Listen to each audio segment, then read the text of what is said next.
Hey guys, it's Jana from Ballerinas by Night. In today's video, I have rounded up some of my favorite corrections that I've gotten this month. I asked on Instagram if this was a video that you guys would want to see, and you all said yes, and it made me feel so good. So I've got a lot of really great corrections this month, so I'm going to just kind of share with you guys some of my favorites from this month, hopefully give you something to work on as I continue to work on them as well. We'll get started. Okay, so the first thing I want to share is about pliés. I don't know if you've heard this saying, but pliés are the first thing that you learn and the last thing that you master, and I would completely believe that because I feel like I am constantly trying to master the plié so that everything else is easier in class. As you guys know, I don't have good knees, I have terrible knees, I don't do grand pliés, so pliés are like particularly difficult for me to do them without gripping the wrong muscles. This was actually a correction I got in December that has helped me a lot, so if you have bad knees or old knees or you just don't want a grand plié, this is a really great alternative to that to help you still utilize your muscles so that you're being productive instead of just kind of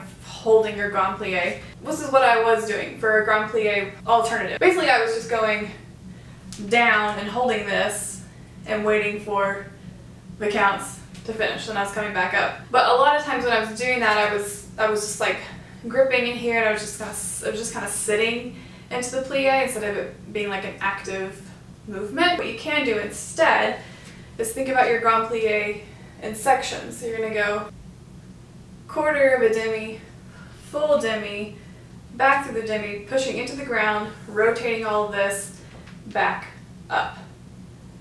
So 1, 2, 3, 4, instead of 1, 2, 3, 4. And doing this has also helped me separate from gripping my hips, which I've talked to you guys a lot about too. So it makes me think about my quads. Here comes my cat. Because you have to separate them out from your hips. So feeling this motion instead of using all of these muscles. Give that a shot. I do that in first, second. I could pretty much do a grand in second. I'll do the halfway in fifth, and then in fourth I usually just do 4 starch and then like a balance. But you could certainly do that in fourth as well.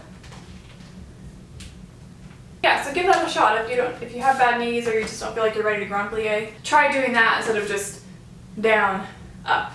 So the next correction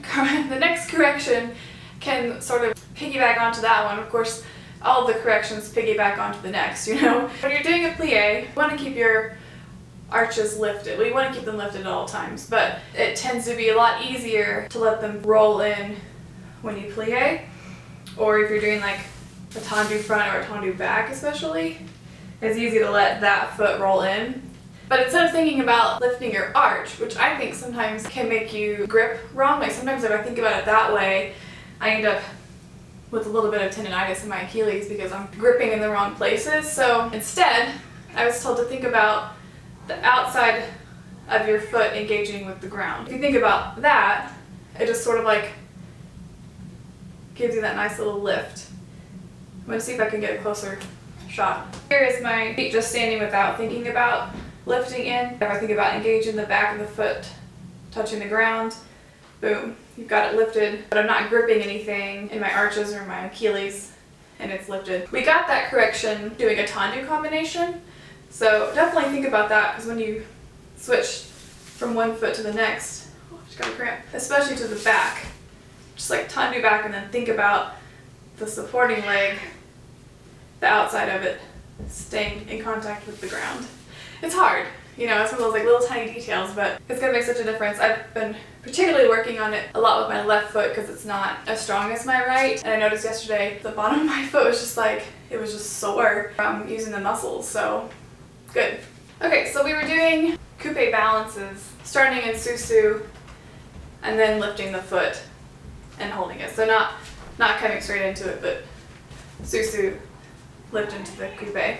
So basically I was thinking about lifting my foot like that, and it was throwing me off. I couldn't find my balance. Like I was lifting that, so then other things were shifting. So when you go to a single leg balance, basically you want to be exactly where you are, and then just the leg that needs to move moves, and nothing else moves. and then that's how you can maintain your balance. What I was told to do was think about the foot that's going into Coupé, that the toes are pushing away from the ground instead of lifting the leg. So like, that looks different than that. At least it feels different. Pushing off.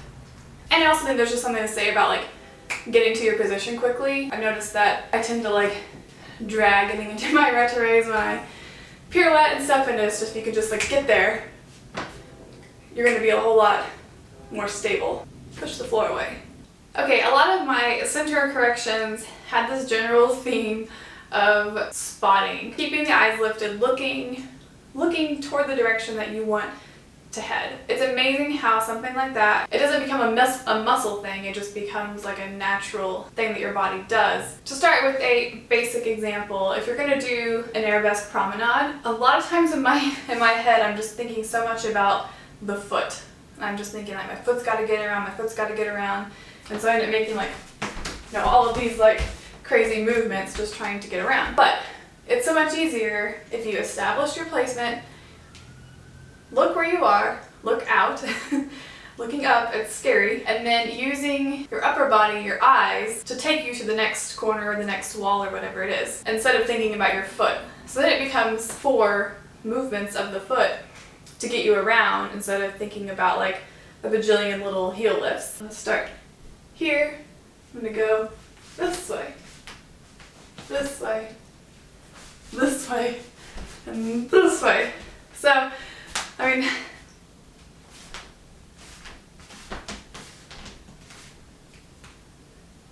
that's probably a little bit quick.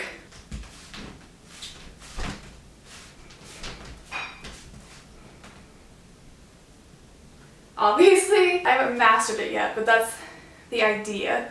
Okay, so another like brilliant moment that I had with the looking in the direction that you want to go correction was during a petit allegro combination. I can't remember exactly how it went, but I know we did something coupé, maybe it was like a cut under, step, ensemble thing to the other corner. And obviously it was very quick, so it was like I was struggling to get around. Let's just say that the combination, this was not the combination, let's just say that this is what it was. It was jeté, jeté, cut under, step, ensemble. So what was happening was this. Just a real struggle to get around. Look at the place that you want to go. So if we're here and we want to end up there and we have to do it by this direction, you want to immediately go, I want to go here. That would make it more like much more efficient, much less energy, and the results that you want. So it's a really simple thing. Change, it doesn't require you to like, you know, gain a new muscle or anything. So of course you can use that in every situation where you need to switch directions.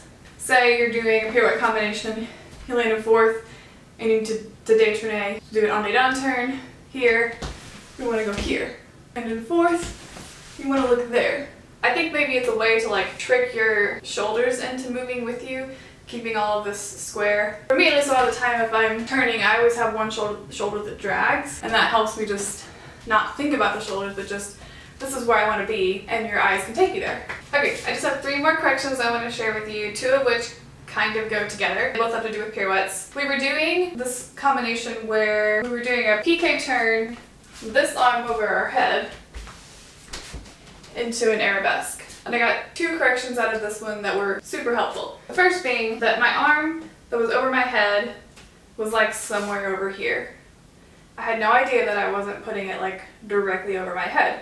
And then as soon as I was told that, like the whole idea that you probably have been told since you were like a little kid, that like there's a string coming straight up your body and it's lifting you up. It's like that motion, right over your head.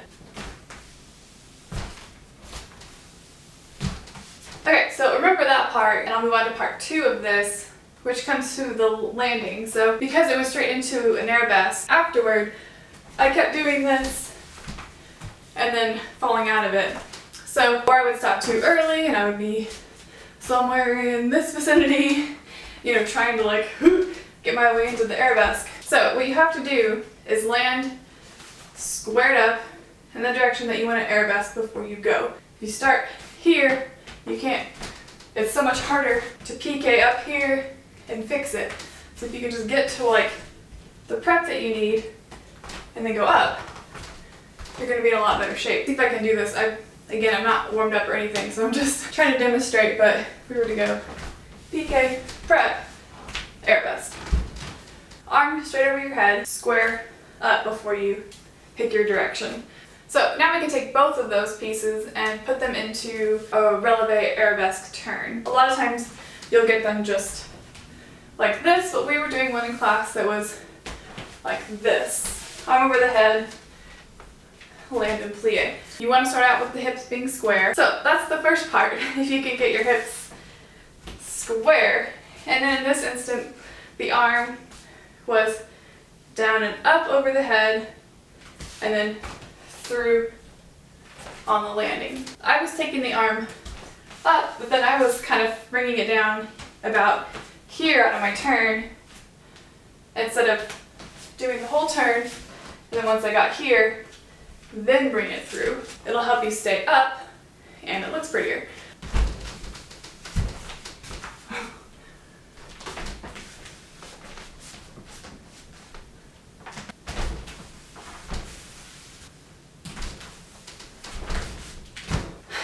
I'm trying to show you guys a good example today, and I just really can't do it, so hopefully you get what I mean. That's something that you can work on.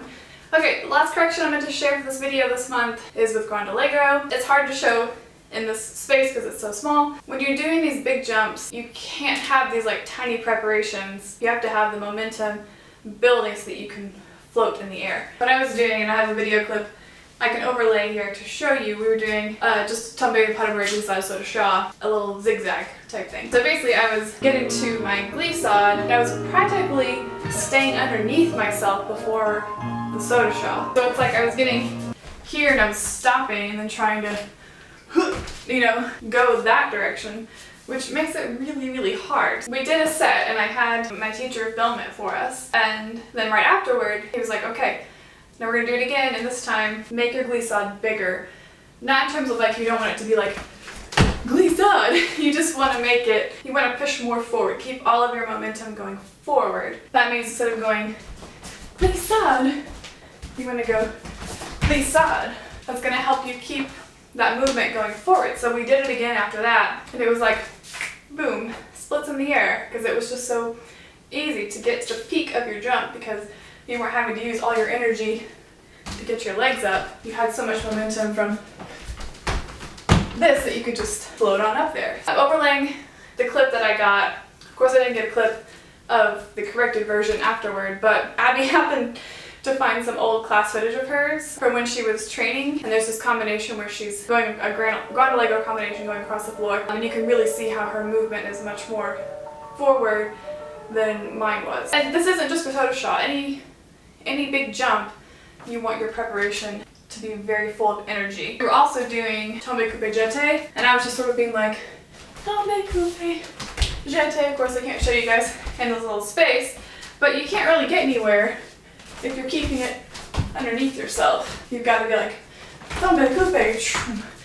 I can't show you, I would run into my window, but it's the same idea. Give that a try in your next grand allegro. Think about moving forward. Even your saut de chat, don't think about climbing up. Think about reaching forward to the corner or whatever direction it is that you're headed. Again, like we talked about, keeping the forward, eyes up, where do you want to go? Have your eyes help you get there. Alright, thank you guys so much for watching. If this video helped you out and if you like it and you want me to keep doing them every month this year, just give the video a thumbs up and that will let me know that you want to see it again in February. If you have any questions about anything that I talked about, just leave it in the comments below and me or Abby will try to get to them and help you out further. I hope you guys are having a really great week, and I'll see you in the next one. Bye!